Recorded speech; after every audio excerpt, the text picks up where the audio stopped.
मैं एक सूफी फकीर अतार दा जीवन पढ़ रहा सी। फरिश्ते प्रगट होए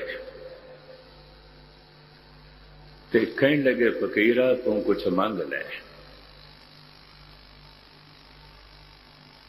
ते फकीर कहन लगा, इको ही मंग रह गई है, जे तुसी पूरी कर सकते हो तो कर दो, बाकी ते कोई मंग नहीं, इको ही मंग है। और मैं ऐसा समझदा वो तुसी नहीं पूरी कर सकते। ਇਹਦੇ ਨਾਲ फरिश्तियां नूं चोट लगी है ते साडी तोहीन पिया करदा। ਇਹਦੀ झोली च असीं वर पाउण वास्ते आया, सब कुछ देण वास्ते आया, जो मंगो देंदे हां। ਇਹ ਕਹਿੰਦਾ ਇੱਕੋ ਹੀ ਮੰਗ ਰਹਿ ਗਈ है और वो तुसी पूरी नहीं कर सकते। फरिश्तियां ने आखिया, ये इल्जाम ते तू साडे ते बाद दे चलावें जद असी दे ना सकीए। पर कमाल दी गल, कसूर होया नहीं साथों, कसूर असी कीता नहीं, सजा पहले देन लगा। तू मंग असी देवांगे। की मंग है तेरी? इको ही मंग है मेरी, ऐ फरिश्तों मेरे हृदय च कोई मंग रवेगा, मैं इको ही मंग है। ते अतार कहंदे फरिश्ते चले गए, बिना दित्तियां ही चले गए। इस तो यह नुकता वो बयान कर रहे फकीर, कोई देवी देवता इच्छावां तो मुक्त नहीं कर सकता, केवल परमात्मा ही कर सकता है। जद वो मिलता है फिर इच्छा नहीं रहती। सभे इच्छा पूरियां जा पाया आगम अपारा। उस तो पहले कोई इच्छा इंज समझ लो पूरी नहीं होती। क्यों? एक पूरी होती है 10-20 नूं जन्म दे जाती है, वो ते प्रवाह चलता रहता। ਉਹਦੇ ਚ कुछ पूरियां होंदियां रहंदियां, निरंतर जन्म लैंदियां रहंदियां ने। इच्छावां दा जमदे रहना साडे जन्म मरण दा कारण बनदा है। ਇਹ मूल गल किधरे समझ च आ जाए तो फिर पाठ करन लग्या, जप करन लग्या, कल दी गल छड्डो, अज ही आनंद मिलेगा, हुणे ही आनंद मिलेगा। इसे में बाबे फरीद ने कहा, आज मिलावा शेख फरीद, अज क्यों कल ते छड़ना है, क्यों अगले जन्म ते छड़ना है।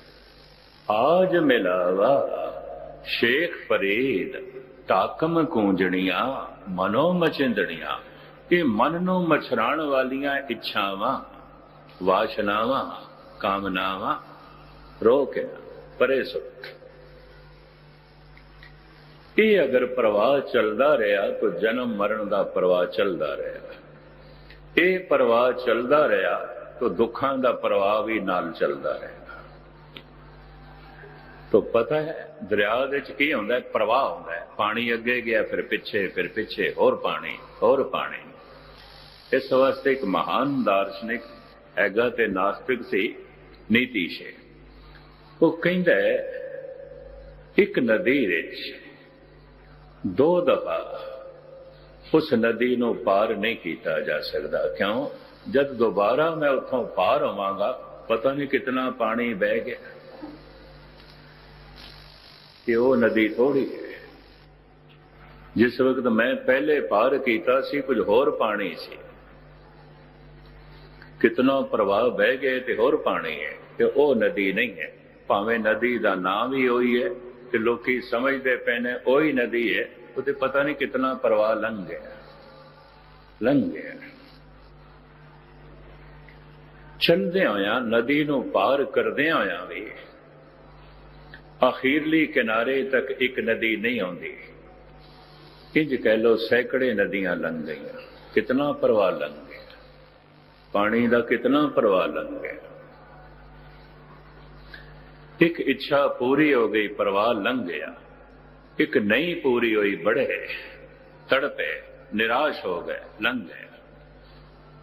किधरे इच्छा पूरी हुई तो उहदे पिछे इच्छावां आईयां, किधरे इच्छा तो निराश होए तो एक और इच्छा आ गई।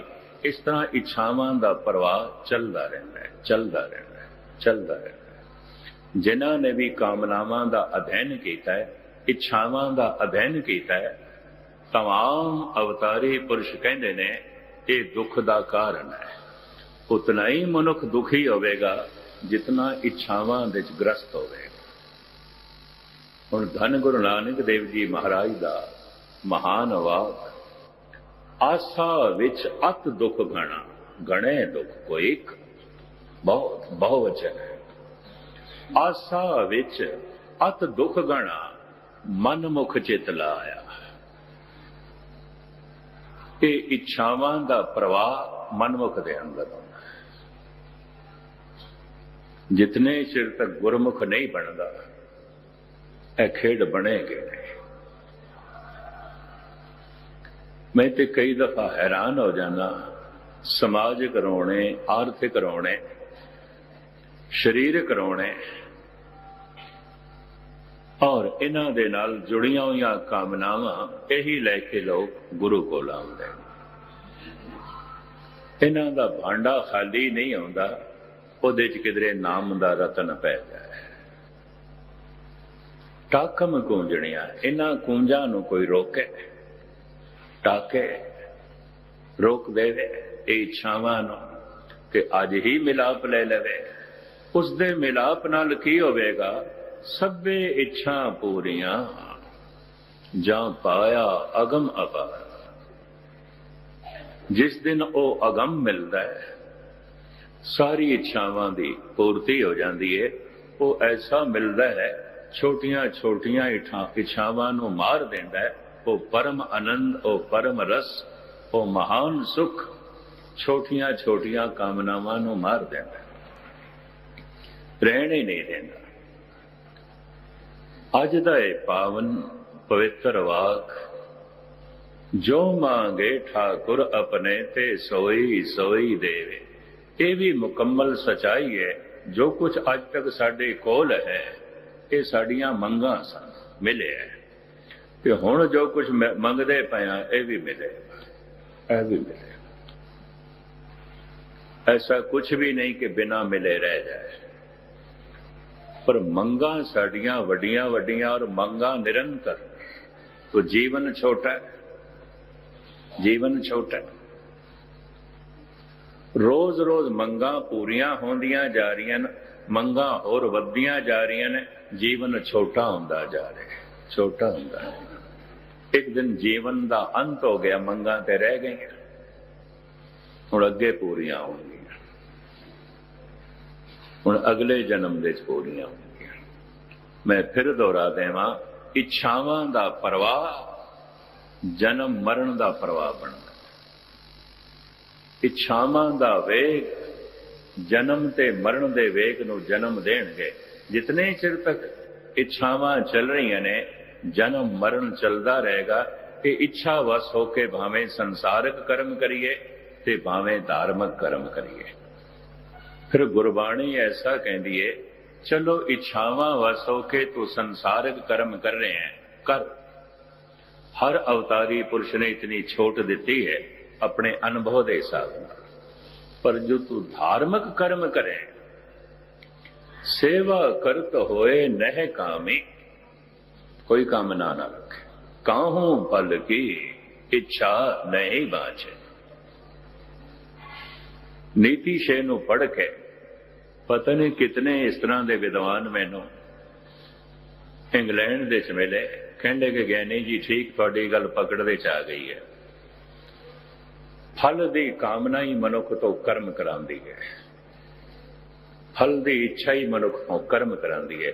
मनुख ते सुस्त हो जाएगा, आलसी हो जाएगा, कुछ भी नहीं करेगा अगर फल की इच्छा नहीं है।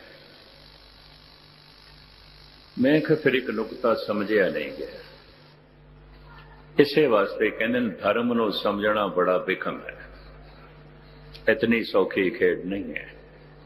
कि कोई बच्चियां दी खेड नहीं है। कबीर कहते लोगों ने राम खिलौना जाना, लोगों ने तो खिडौना समझे, ये खिडौना नहीं। ये बड़ी बिखड़ी गल है, बड़ी बारीक गल है। कोई भी तेरे अंदर इच्छा है, अगर तू कुछ गुनाह भी कर बैठा है, पाप भी कर बैठा है, तो ये हुण तेरे अंदर इच्छा है, इनू धोवा। आप सुन के हैरान होवोगे, कोई होर नुकता ना ले लेना। अनुभवी पुरुष कहते ने इच्छा भी छड़। खुदा पे छोड़ दो ए जोश पुश्तारा गुनाहों का। खुदा पे छोड़ दो ए जोश पुश्तारा गुनाहों का। चलोगे अपने सर पर रख के ये बारे गिरा कब तक। अपने सिर दे उत्ते रख के कितने चिर तक बोझ ढोवेगा, कदों तक ढोवेगा। क्यों? एक गुनाह नूं धोंदियां धोंदियां भी 10 कर बैठेगा, दान करदियां करदियां भी पता नहीं कितनी बेईमानी कर जाएगा, पाठ करदियां भी पता नहीं तू कितना झूठ बोल जाएगा, सत्संग करदियां भी पता नहीं तू कितनी कुसंगत कर लेनी। ये किथे है, किस तरह धोवेगा? खुदा पे छोड़ दो ए जोश पुश्तारा गुनाहों का। ये जो तू टोकरा चुकया होया गुनाहां दा, बई मैं सुटना है, किधरे सुटना है, तेरे गुनाह कोई भी कबूल करने को तैयार नहीं होवेगा। तू किथे सुटेगा? रब दे अगों ही सुट दे, कोई ले लेगा, कोई ले लेगा। पंडित दया राम नूं मैं एक दिन पढ़ रहा सी, वो कहंदा है, हे मेरे प्रभु, मेरा भी जी करदा है तेरे चरनां च कुछ अर्पण करा, ते पर मैं ओही अर्पण करना चाहता जो मेरा होवे। ये की तेरी चीज तेरे अगों रख दियां, इहदे नाल मैनूं खुशी नहीं मिलेगी।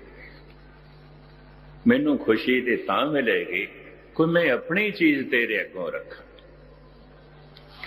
ये तन तैनूं भेंट करा, ये ना मैं बनाया ना मैं खरीदिया, तेरा दिता होया।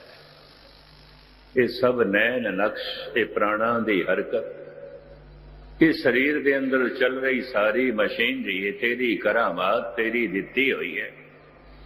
ये अपना है ही नहीं, तो एक ही तेरे अगों रखना। ते प्रभु ये भी सुन ले, ये मन भी मैं नहीं बनाया,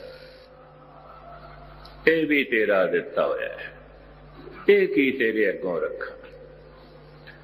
तन ते मन की शक्ति नाल जो मैं धन कमाया है, तो ये मेरा किस तरह हो गया? क्योंकि तन तेरा दिता होया, मन तेरा दिता होया, तो सूझ समझ नाल ते शरीरक बल नाल मैं धन कमाया, ये तेरे अगों रख दियां, ते ये भी ते तेरा ही है। तेरा दिया तुझे क्या अरफों, रविदास कहंदे ने, दिता तेरा होया ते की तेरे अगों रखा। तन तेरा है, मन तेरा है, धन तेरा है, मैं ओही कुछ रखना चाहता जो मेरा होवे। दया राम कहंदे ने, खुशी मैनू तां मिलेगी मेरी चीज तू कबूल करना है। वो इंज लिखदा है जिवें प्रभु ने आख्या, ठीक है, जो तेरा है वही मेरे अगों अर्पण कर दे। तो पता है दया राम की कहंदे ने, मेरा ते सिर्फ मेरे गुनाह ने, मेरे पाप ने, मेरे कोल होर कुछ भी नहीं है, कुछ भी नहीं। गलतियां ने, भुलां ने, गुनाह ने, पाप ने, ए प्रभु जे तू कबूल करना चाहे ते मैं तेरे चरना च रख दिया, बाकी ते अपने कोल कुछ भी नहीं। खुदा को सौंप दो ए जोश पुश्तारा गुनाहों का। चलोगे अपने सर पर रख के ये बारे गिरा कर तक। इतना भार अपने सिर पे किथे तक ढोवेगा, किथे तक ढोवेगा? ये टोकरा तेरा किसे ने नहीं लेना, रब दे अगों ही रख दे, अर्पण कर दे। काहू फल की इच्छा नहीं बाछे, ਕਿਸੇ ਤਰ੍ਹਾਂ ਦੀ ਇੱਛਾ ਆਪਣੇ ਮਨ ਦੇ ਚ ਨਾ ਰੱਖ। ਇੱਕੋ ਹੀ ਇੱਛਾ ਹੈ, ਜੈਸੇ ਉਸ ਫਕੀਰ ਨੇ ਕਿਹਾ, ਕੀ ਇੱਛਾ ਹੈ? ਬਸ ਇੱਛਾ ਕੋਈ ਨਾ ਹੋਵੇ, ਇਹੀ ਇੱਛਾ ਹੈ। ਇਸ ਬਾਰੀ ਨੂੰ ਜੇ ਕਿਧਰੇ ਪਕੜ ਲਓ ਤੇ ਖੇਡ ਅੱਜ ਹੀ ਸਮਝਦੇ ਚ ਆ ਜਾਏ।